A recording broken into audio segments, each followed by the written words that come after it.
Assalamualaikum pemirsa Kamang TV. Setelah kita selesai makan malam dengan Andika, Rizky, dan Alif, malam ini saya mewakili Kamang Sayo Jabodetabek dan Kamang Sayo Baburau. Malam ini kita kedatangan tamu, adik kita, keponakan kita, Andika Basituo dan Alif. Dan sama-sama pemirsa juga ketahui bahwa Andika dan Alif saat ini adalah dalam perjalanan pulang menuju Kota Padang, Sumatera Barat. Dan malam ini Andika hadir di Kerawang dan kita akan bincang-bincang dan kita akan tanya-tanya Andika pengalaman atau apa saja yang dilakukan Andika selama di NTT dan dalam perjalanan sampai malam ini di Jawa Barat. Andika, gimana kabar? Alhamdulillah sehat udah. Alif? Alhamdulillah sehat. Mungkin kita kenalkan juga saudara kita, dunsana kita dari Kota Karawang juga sama dengan saya. Ini adalah, Kenalkan, nama saya Ricky. Saya sama-sama daet, sama-sama kerja di Karawang. Kebetulan saya mendengar ada tamu jauh yang dari kampung, ada perjalanan jauh. Saya senang hati menerima kedatangan Dika hari ini. Semoga yang apapun yang datang hari ini semoga bermanfaat. Amin, terima kasih. Semoga nambah pengalaman lah sedikitnya buat kita yang di sini juga sama yang pemirsa di Kamang TV. oke, Dika, kemarin kan sudah pulang ya, artinya sudah sampai di NTT. Boleh nggak cerita ke pemirsa selama kegiatan yang terkait dengan donasi? Bagaimana sampai donasi yang kemarin itu sampai di sekolah yang dituju? Mungkin Dika bisa cerita. Oke, assalamualaikum warahmatullahi wabarakatuh. Alhamdulillahirrabbilalamin. Sebelumnya saya halo dulu kepada pemirsa Dunsana Kamang TV dimanapun berada. Semoga sehat selalu dan selalu dalam lindungannya. Terima kasih Daed, udah Ricky, Alif, dan semuanya. Suatu kebahagiaan dan suatu kehormatan juga bisa berada di Kota Karawang pada malam hari ini. Seperti pertanyaan Uda tadi, alhamdulillah kita sudah menempuh perjalanan 2 bulan dan kita juga kemarin kegiatan di NTT sebagai tempat tujuan kita. Jadi ada niatan kecil selama perjalanan adalah memberikan donasi ke salah satu sekolah di NTT, tepatnya di SDN Tuatenu, Desa Oikiu, Kecamatan Amanduban Selatan, Kabupaten Timur Tengah Selatan, Provinsi NTT. Nah, jadi salah satu cerita yang mengesankan ketika kita dari perjalanan itu adalah dari Kupang. Kita sebelumnya kita itu dari Tangerang mendapatkan informasi sekolah itu, dan ketika kita sampai di Kupang sebenarnya kita tidak tahu itu di mana sekolahnya. Sekolahnya kita tidak tahu, tapi kita mempunyai keyakinan bahwasanya ada sekolah itu akan kita ketemui, karena sebenarnya PBM, proses belajar mengajar itu tidak ada sekarang. Dan ya sepanjang perjalanan memang kita ketemu sekolah itu memang tutup gitu, tapi kita yakin ya suatu niatan kita ini mudah-mudahan bisa tercapai begitu. Jadi setelah kita dari Kupang, kronologisnya kita sampai ke Kota Soe, di mana kota itu adalah ibu kotanya dari ibu kota Kabupaten Timur Tengah Selatan. Jadi sebelum kita sampai di sana, kita bertemu salah satu teman-teman motor yang pulang camping gitu. Jadi singkat ceritanya kita diajak mampir ke base campnya, ke markasnya itu. Setelah itu kita bercerita gitu, dan akhirnya salah satu teman itu menawarkan untuk tidur di rumahnya begitu. Jadi besoknya rencananya kita mau ke sekolah itu, tapi dengan ketidaktahuan. Tapi kita yakin bahwasanya itu ada, dan akhirnya waktu itu sebelum kita mau berangkat itu kita mampir di bengkel teman yang mau ngantar kita ini. Tibalah waktu itu salah satu anak motor ini, ternyata beliau ini kerja di Dinas Pendidikan dan Budaya di Kota Soe itu.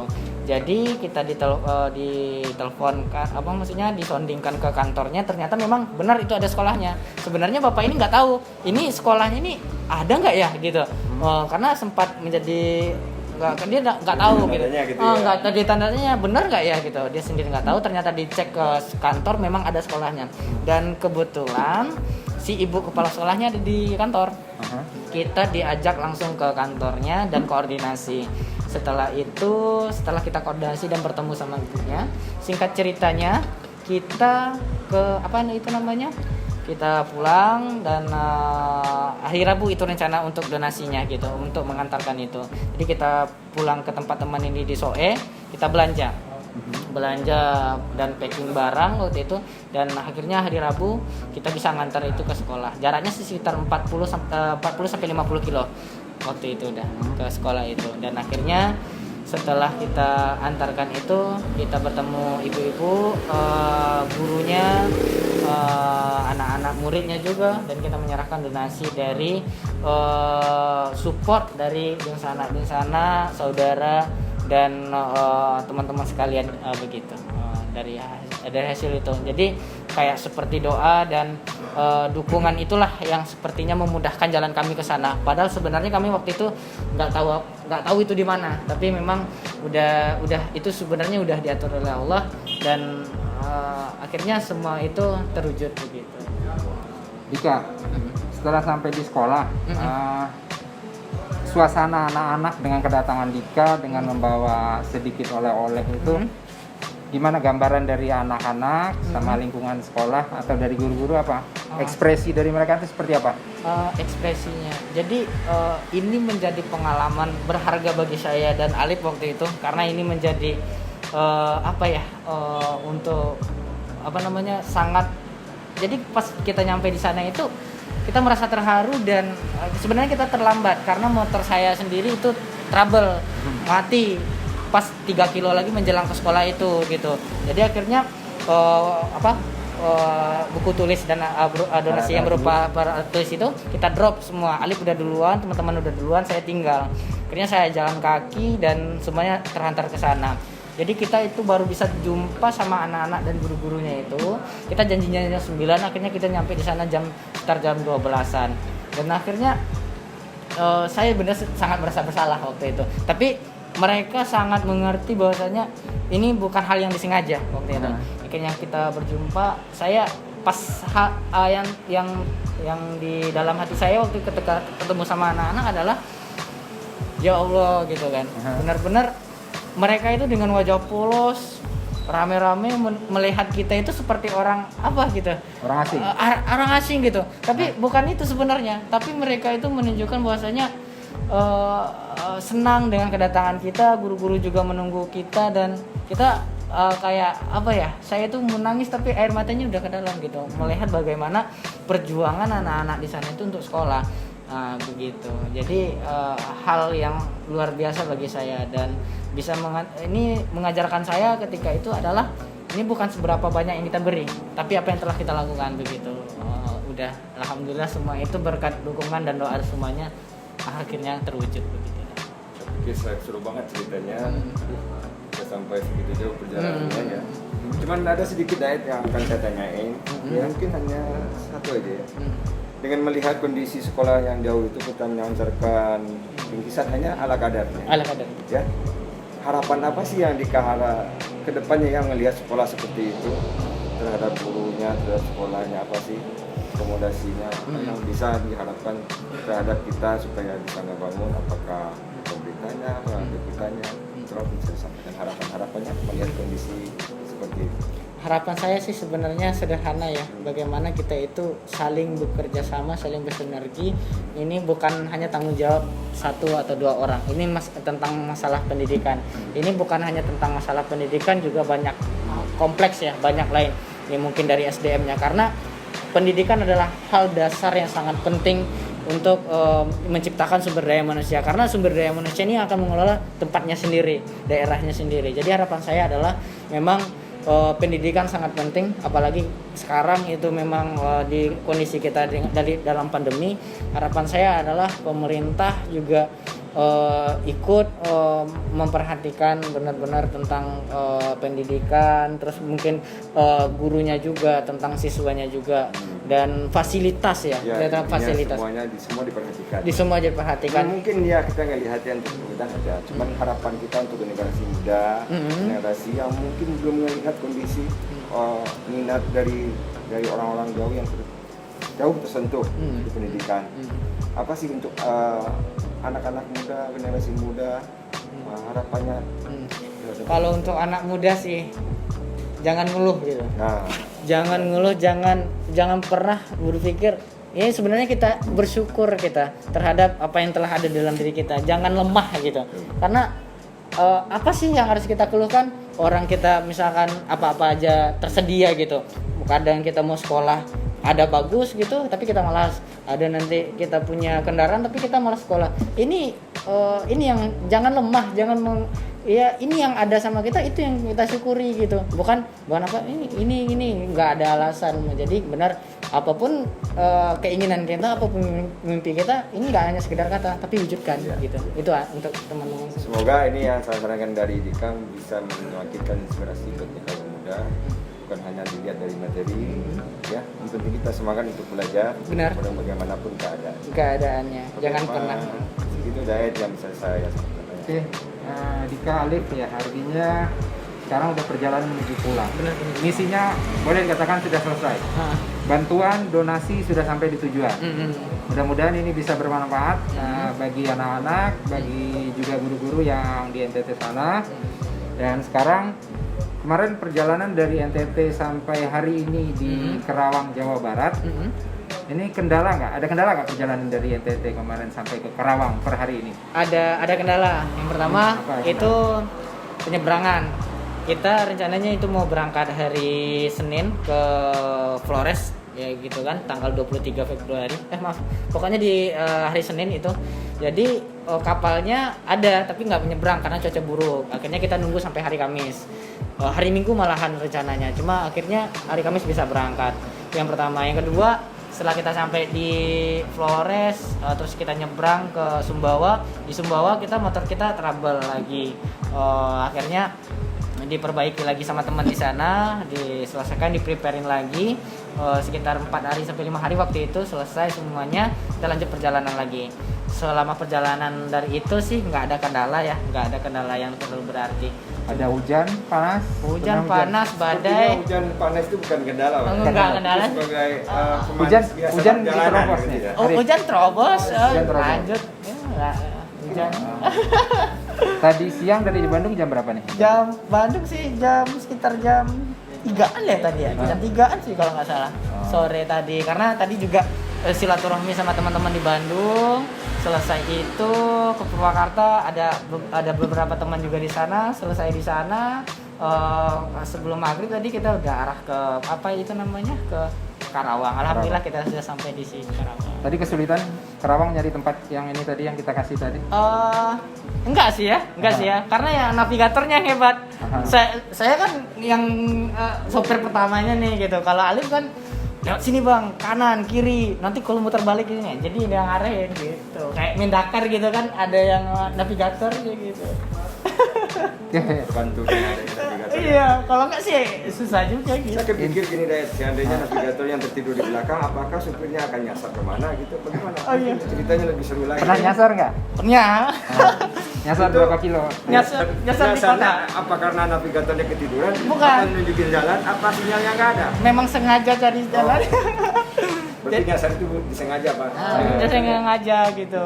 Malah ketemu jalannya yang nggak aspal lagi, udah nggak bagus lagi jalannya gitu. Itu adalah sebuah cerita deh. Cerita. Sorry, Dika. Sudah sekian hari. Berapa total hari? Udah 2 bulan. Oh, berarti 70 hari. 70 hari jadinya. Kayak gini, 2 aja. Hal yang paling menyenangkan dulu. Yang paling menyenangkan apa nih? Sampai hari ini perjalanan. Menyenangkan apa ya? Aha. Sepertinya menyenangkan. Menyenangkan. Kalau Apa ya? Yang paling menyenangkan. Menyenangkan itu. Kalau di cerita sedihnya nggak ada. Menyenangkan itu gimana ya? Ini yang lucunya juga gini. Jalan yang bisa kita bikin bisa mual itu di jalan. Ini bawa motor ya. Kalau motor sih jarang mual ya karena Iya. kita angin. cuma daratan Flores. Kenapa? Karena jalannya itu dijuluki 1000 tikungan gitu kata teman-teman biker di sana. Dia tuh pernah ngeklaim sih, bukan ngeklaim, cuma dia pernah bilang sama kita dan dia udah coba hitung sendiri, itu 6.000 lebih tikungan. Kalau dia bilang saya pernah katanya ke Kuala 44 gitu katanya. Cuma kalau coba saya tanya, ini kira-kira kali-kali berapa ke 44? Kalau ini udah ratusan itu saya bilang sampai mual karena kalau udah di zoom kayak keriting gitu. Banyak. Dan yang menyenangkannya itu ketika kita itu apa ya? Kita disambut dengan sebuah kehangatan gitu, dengan apa adanya. Maksudnya dengan sederhana, tapi membuat kita itu menjadi luar biasa. Pokoknya banyak sih menyenangkan. Udah nggak bisa diomongin. Ngomongin lah gitu. Hanya yang teringat adalah kenikmatan. Iya. Kalau capeknya sih capek, cuma udah tertutup lah gitu ya. Oke, kalau gitu hal yang paling menyeramkan atau yang menakutkan? Ya, kalau pertanyaan itu makin seru nih. Aneh. Coba diceritain. Yang paling menakutkan apa? Yang menakutkan biasalah Atau memang nggak ada takutnya Dika sama Alifnya? ada sih ya. Apa yang ditakutkan selama Cuma sebenarnya sih khawatir ya, takutnya nanti akan terjadi sesuatu hal. Misal sebenarnya kayak awak kan orang Kamang ya, misalnya orang Buki atau orang Agam gitu kan biasa tinggal di kampung gitu kan, di kampung. Jadi ketika naik kapal itu kan menjadi satu yang apa tuh. Jadi kemarin kita 1 minggu tertahan di Sape itu, di Sumbawa itu di Bima. Itu kan overload semua gitu. Penumpang udah tunggu, truk udah makin banyak. Itu kita ngelewatin Sape itu dengan gelombang luar biasa, badai waktu itu. Ya, gitu. Mabuk darat sudah biasa. Udah biasa mabuk laut. Mabuk laut luar biasa gitu.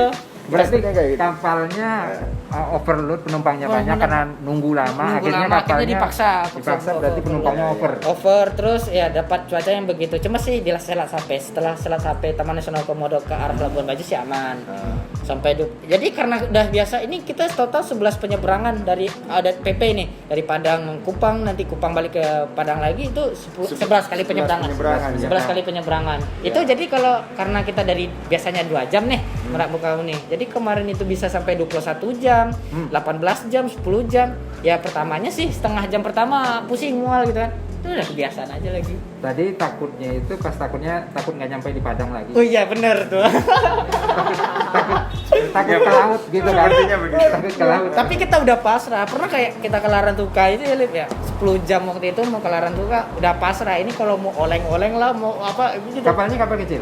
Ferry sih. Iya, berarti air lautnya kelihatan dekat gitu ya? Bukan, Enggak. karena kan kita tidur di atas nih, cuma kan getaran, apanya itu kan gitu. Cuma sih nggak terlalu berarti, maksudnya mungkin karena kita nggak biasa aja.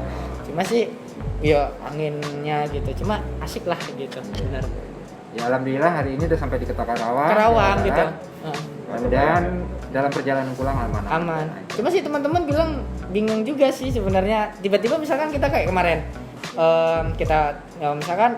Tiba kita dari Padang nih, tiba-tiba sampai Jakarta, Tangerang misal. Tangerang nanti tiba-tiba kita di Bromo, tiba-tiba kita udah masuk Bali, tiba-tiba udah Sumbawa, tiba-tiba udah Flores, tiba-tiba udah Kupang. Itu udah sampai di perbatasan. Jadi kayak siluman gitu. Oke. Dika, ini kan udah perjalanan Dika udah ya tinggal 20% ya. 20%. 20% lagi kalau secara kilometer mungkin hitungan 1000-an. 1.400 lah paling. 1.400-an lagi. 20% dah Hah? Kalau mudik biasanya itu 100% ya. Kalau dia kan yang perjalanannya jauh. Kalau kita bicaranya mereka mudik, cuma 20% ya. iya 20%. Kalau kita mudik, kita pulang kampung itu 1.400. Benar sekali. Itu lumayan menyiksa Iya. gitu. Pegal capek gitu kan. Cuma Dika ini tinggal 20%, berarti total kemarin kan 9.000. 9.000 ini sekitar 1.400. Tapi kayaknya sebenarnya udah lebih karena kemarin itu kita rencananya nyebrang dari Labuan Bajo ke Surabaya. Tapi sekarang kita karena kemarin nggak ada kapal di Labuan Bajo, akhirnya kita lintas lagi. Dan ini belum dihitung explore ke hampir ke Pulau Timur itu utara selatan kita jelajahi, Sumbawa Barat kita hampir semua explore kemarin. Jadi itu belum ditatanin. Jadi kayaknya sih hampir ada 10.000 sih paling. 20 km. Dika Arif, dengan sudah perjalanannya sudah akan berakhir, artinya akan sampai di Padang mungkin dalam 2-3 hari ini. Amin. Mudah-mudahan kedepannya lancar. Harapan Dika, mungkin satu, apa harapan Dika setelah melakukan misi perjalanan ke NTT? Apa harapan? Itu yang pertama, harapannya apa? Harapannya saya sih itu lebih kepada pribadi, menjadi pribadi yang lebih baik, bagaimana menjadi pribadi yang lebih bermanfaat bagi orang lain. Itu sih harapannya gitu. Alif, ada? Menjadi orang yang lebih baik aja. Jadi orang yang lebih baik ya dari yang hari ini ya. Iya, lebih hari ini. Oke, mungkin Simpel ya. Iya. Cuma bermakna dalam Daet. Kita menjelaskan. Rizky ada yang ditanyakan lagi?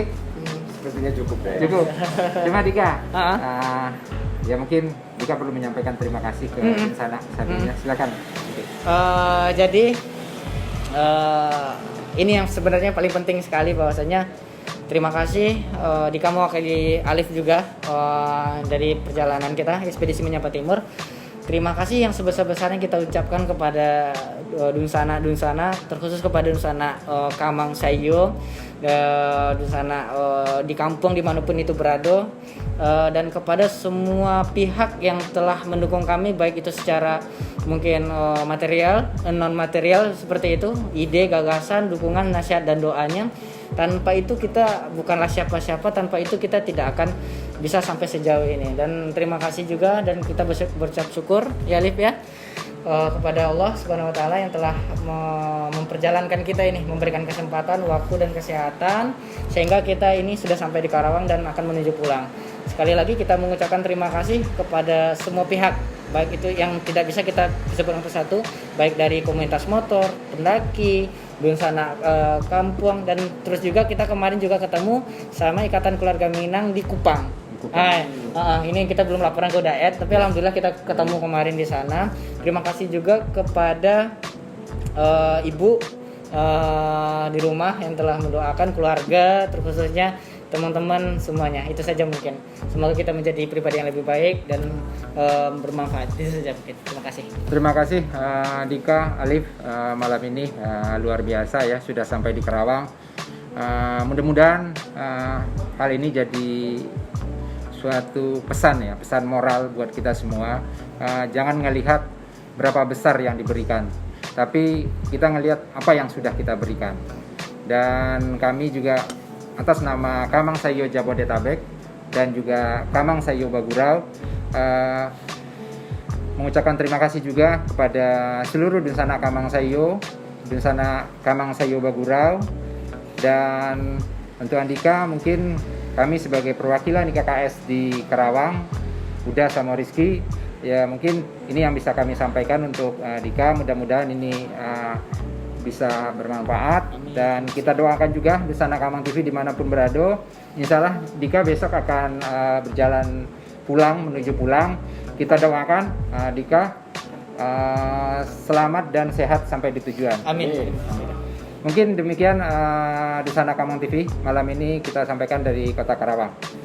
Dan seperti biasa untuk penutup, Kamang TV Sabana Sege. Kita orang Kamang mesti bersama.